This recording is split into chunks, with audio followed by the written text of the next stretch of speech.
Hi there and welcome to Lorena's Labyrinth. My name's Anna Pirelli. The comments that you see here are my views, beliefs, opinions, and sometimes they are not even my fully formed views, beliefs, and opinions. However, they are my understandings. Please do retain an open mind and reflect on any of the content and your comfort levels. If your views differ, please feel free to leave a comment. Also remember, it is possible to disagree in respectful ways.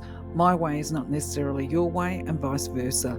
You might also find that some of the content on this playlist in regard to spiritual or universal laws, it resonates with you, meaning it feels right to you, while other laws may not feel right or they may not feel comfortable. If this is the case, the information is either not right for you or it is not right for you right now, and it might never be right for you at any given time. It really doesn't matter.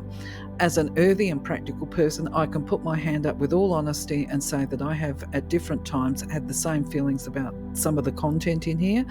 And with some of them, I still have a level of skepticism within my viewpoints, but I choose to retain an open mind about the things that I don't fully understand for a few reasons. Firstly, because I believe it would be supreme arrogance to think that we all know all of the answers while we have a body. And because what is right for one of us is not necessarily right or suitable for all of us, and I choose to respect the differences. Please do leave your opinions, beliefs. Feel free to argue the points in a respectful way with any of the content on the slides and even my interpretations. And if you feel that you can add clarity around some of the content, we would all love to see it. Thank you. For now, though, let's explore the laws. All creation is governed by law. The principles that operate in the outer universe, discoverable by scientists, are called natural laws. But there are subtler laws that rule the hidden spiritual planes and the inner realm of consciousness. Contained within these laws, or conditions, is the true nature of matter. Knowledge of these laws has an effect upon the mental urges. Mind is the builder. Stay in full mindfulness of the application of universal law as related to self and to others, and know that in love all life is given, in love all things move. In giving one attains, in giving one acquires, in giving, love becomes the fulfillment of desire, guided and directed in the ways that bring the more perfect knowledge of self as related to the universal, all-powerful, all-guiding, all divine influence in life. Love is life. When we go back, merge with the God source, in some infinitesimal but profound way, we expand the mind of God. Our higher self always points the best and most perfect way, and it is ours to listen and choose or reject what we hear. It does not blame, but patiently tries again to show the perfect way, the loving way. All of creation pushes forth. We are ever becoming. Identity ever remains. Universal Law 102. The Law of Sympathy. This law concerns a yogic power which allows a yogi, a person who is devoid of the ego principle, to transfer information or influence others' minds.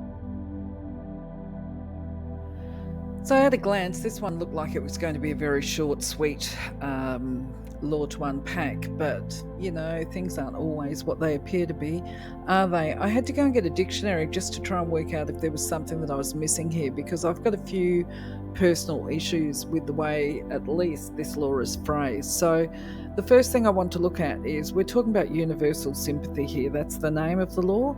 So what does the law of sympathy actually mean? So, you know, went and pulled that one up. It's the feeling that you care about and are sorry about someone else's trouble, grief and misfortune, etc. is what it said.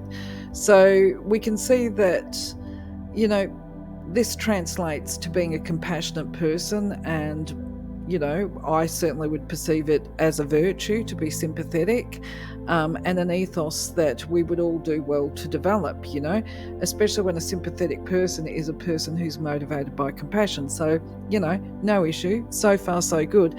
However, what I find a little bit disconcerting is when we refer to it as a yogic power. And I find that a little bit limiting and potentially even misguided, because we think of a yogi as being a spiritual guru, and so we're saying within this law that the guru has the capacity to transfer information or to influence another person's mind. Now, incidentally, this is why I went and did the dictionary. When we talk about influencing another person's mind, I call that telepathy, okay? And this is why I've put the description up there. And while I would like to think that if someone was going to use telepathy, that they were virtuous, compassionate, and above the ego, I am pretty sure that is not always the case. In fact, I believe that I have seen the use of it by people who I wouldn't call a guru, but they're certainly well tuned in how to harness energy and influence it to their own benefit, I might add. So within the context that we're talking about universal sympathy, and within the context of this law, I don't know that a person needs to be a yogi or a guru. I believe they just need to know how to use energy. And basically, I would like to think that in my mind, I see this law as stating that basically you've got a person of high moral ethos who's generally not too who's not self-absorbed, who has sympathy and compassion towards people that are really struggling across the globe and potentially facing adversity, such as wars or deprivation of their basic and fundamental human rights. Now, at the same time, I do consider this kind of activity to be a bit of a conundrum, right? Because there's two ways of looking at this.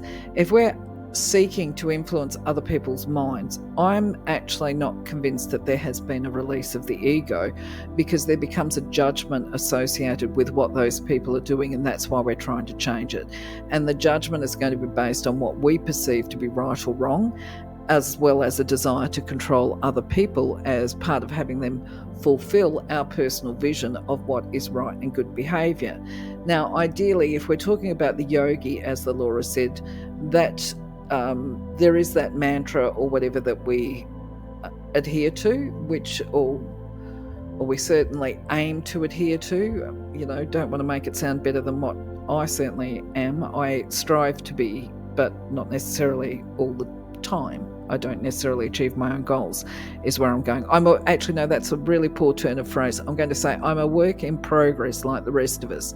Okay, so ideally we would be doing my will is aligned with creator will. So you would expect, and oh my God, let's not expect anything. You would like to think that a yogi is above being self-motivated and that their will is aligned with the creator. You would like to think that, okay?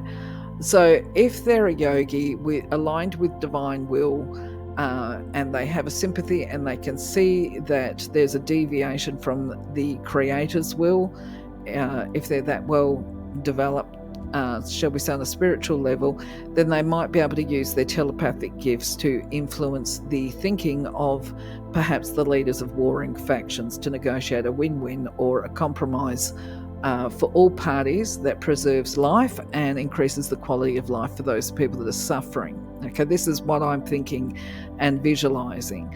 Of course, you might have a different perspective, but I would also call this to some extent what we refer to as sending global healing to areas, say, such as natural disasters. If there's been an earthquake, you can send healing to people. I think that's probably more aligned with it, but I would also think that for those of us that aren't 100% sure that when we make these decisions that we're acting in alignment with divine will, that we would put in that little clause that I regularly repeat to people, that if you're going to send healing, make sure you put in the clause under grace in the divine way, in alignment with the creator or the divine idea. And that's to ensure that we avoid imposing our will on people and situations, because if we go through the laws here, and this is supported within the 105 universal laws, when we attempt to impose our will, and it impacts on a person's divine plan and takes them off their divine path of learning, then we will also incur negative karma. So to me, I call that the security net. So I would imagine a yogi who is aligned with the divine would probably put that clause in anyway, just, out of wisdom. But of course, I'm interested to hear what you've got to say. You might have a different idea and you might interpret this completely differently, or you might be able to turn around and enlighten me a little bit based on your experiences, because I certainly would be interested in hearing them. Until now, though, I'm going to leave this one with you. We're getting so close to finishing up the laws, and I've got something exciting I want to show you. So I'm going to crack on with this and get ready for the next ones. Take care. See you soon. Bye-bye for now.